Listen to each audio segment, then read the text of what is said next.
Last time ಆಂಧ್ರಕ್ಕಾಗಿತ್ತು, ಈ ಬಾರಿ ಬಿಹಾರಕ್ಕಾಗಿದೆ ಅನ್ನೋ ತರದಲ್ಲಿ ಸೋಷಿಯಲ್ ಮೀಡಿಯಾದಲ್ಲಿ ಬಹಳ ಚರ್ಚೆ ಆಗ್ತಾ ಇದೆ. ಬಜೆಟ್ ಬಗ್ಗೆ ನಿಮ್ಮ ಅಭಿಪ್ರಾಯ ಏನು? ಇಡೀ ದೇಶದ ಸಮಗ್ರತೆಯನ್ನ ದೃಷ್ಟಿಯಲ್ಲಿ ಇಟ್ಕೊಂಡು ಮಾಡಿದಂತ ಅತ್ಯುತ್ತಮ ಬಜೆಟ್ ಇದು. ಮೊದಲನೇದಾಗಿ ರೈತರಿಗೆ ಕಿಸಾನ್ ಕ್ರೆಡಿಟ್ ಕಾರ್ಡ್ಗಳಿಗೆ ಸುಮಾರು 3 ಲಕ್ಷ ರೂಪಾಯಿ ಇದ್ದಂತ ಮಿತಿಯನ್ನ 5 ಲಕ್ಷ ರೂಪಾಯಿಗಳಿಗೆ ಹೆಚ್ಚು ಮಾಡಿರುವಂತದ್ದು ಮತ್ತು ಯುವಜನತೆಯನ್ನ ಕೃಷಿ ಕ್ಷೇತ್ರಕ್ಕೆ ಆಕರ್ಷಣೆ ಮಾಡುವಂತಹ ಹಿನ್ನೆಲೆಯಲ್ಲಿ ಯಾವ ಜಿಲ್ಲೆಯಲ್ಲಿ ಉತ್ಪಾದನೆ ಕಡಿಮೆ ಇದೆ ಆ ಜಿಲ್ಲೆಗಳನ್ನು ಗುರಿಯಾಗಿಟ್ಟುಕೊಂಡು ಸುಮಾರು 100 ಜಿಲ್ಲೆಗಳಿಗೆ ಧನಧಾನ್ಯ ಯೋಜನೆಯನ್ನ ಜಾರಿಗೆ ತರುವಂತದ್ದು. ಅದರ ಜೊತೆಗೆ ಇವತ್ತು 12 ಲಕ್ಷದವರೆಗೆ ಇನ್ಕಮ್ ಟ್ಯಾಕ್ಸ್ ಮಿತಿಯನ್ನ ಹೆಚ್ಚು ಮಾಡಿರುವಂತದ್ದು. 7 ಲಕ್ಷದಿಂದ 12 ಲಕ್ಷಕ್ಕೆ ಒಮ್ಮೆಗೆ ಅದು ಬಂಪರ್ ಕೊಡುಗೆ ಮಧ್ಯಮ ವರ್ಗದವರಿಗೆ. ಅದೇ ರೀತಿ ಹಲವಾರು ಯೋಜನೆಗಳನ್ನ ಇವತ್ತು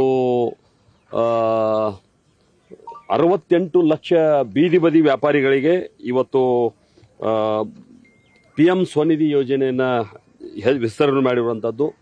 ಸೆಕೆಂಡರಿ ಸ್ಕೂಲ್ಗಳಿರ್ತಕ್ಕಂಥ ಪ್ರದೇಶದಲ್ಲಿ ನಮ್ಮ ಬ್ರಾಡ್ಬ್ಯಾಂಡ್ಗಳನ್ನ ವ್ಯವಸ್ಥೆ ಮಾಡಿರುವಂತದ್ದು ಮತ್ತು ಆರ್ಟಿಫಿಷಿಯಲ್ ಇಂಟೆಲಿಜೆನ್ಸ್ಗಳಿಗೆ ಸುಮಾರು 500 ಕೋಟಿ ರೂಪಾಯಿಗಳನ್ನು ಮೀಸಲಿಡುವ ಮೂಲಕ ಯುವಜನರ ಭವಿಷ್ಯವನ್ನ ಕಟ್ಟಿಕೊಡುವಂತದ್ದಿರಬಹುದು.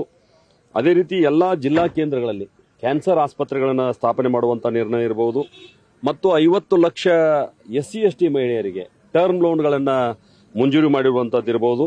ಒಟ್ಟಿನಲ್ಲಿ ಇದು ಮತ್ತು LED ಟಿವಿಗಳಿರ್ಬೋದು, ಮೊಬೈಲ್ ಇರಬಹುದು, ಎಲೆಕ್ಟ್ರಿಕ್ ವಾಹನಗಳಿರ್ಬೋದು, ಚರ್ಮ ಉತ್ಪಾದನೆಗಳಿರ್ಬೋದು ಮತ್ತು ಸ್ವದೇಶಿ ಬಟ್ಟೆಗಳಿರ್ಬೋದು, ಅದನ್ನೆಲ್ಲ ದರ ಇಳಿಕೆ ಮಾಡುವ ಮೂಲಕ 2047ರ ಏನು ಸ್ವಾತಂತ್ರ್ಯೋತ್ಸವದ ಶತಮಾನೋತ್ಸವ ಆಚರಿಸ್ತೀವಿ ಆ ಹಿನ್ನೆಲೆಯಲ್ಲಿ ಬಡತನವನ್ನ ನಿರ್ಮೂಲನೆ ಮಾಡತಕ್ಕಂಥ ಬಡತನ ರಹಿತ ಭಾರತವನ್ನ ನಿರ್ಮಾಣ ಮಾಡಲಿಕ್ಕೆ ಈ ಬಜೆಟ್ ಅತ್ಯಂತ ಅಡಿಪಾಯವನ್ನ ಹಾಕಿದೆ ಅಂತ ನಾನು ಹೇಳಲಿಕ್ಕೆ ಹೆಮ್ಮೆ ಪಡ್ತೀನಿ. ಕಳೆದ ಬಾರಿ ವಿಕಸಿತ ಭಾರತ್ ಅನ್ನುವಂತ ಥೀಮ್ಸ್ ಅಲ್ಲಿ ಬಜೆಟ್ ಅನ್ನ ಮಂಡನೆ ಮಾಡಿದ್ರು.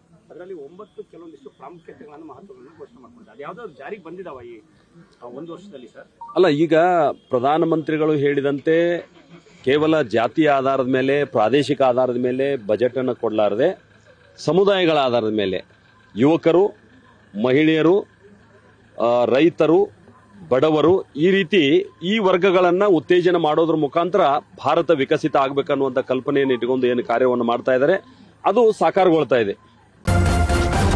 ನ್ಯೂಸ್ ಫಸ್ಟ್ ನಿರ್ಭೀತಿಯಿಂದ ನಿಮ್ಮ ಪರವಾಗಿ.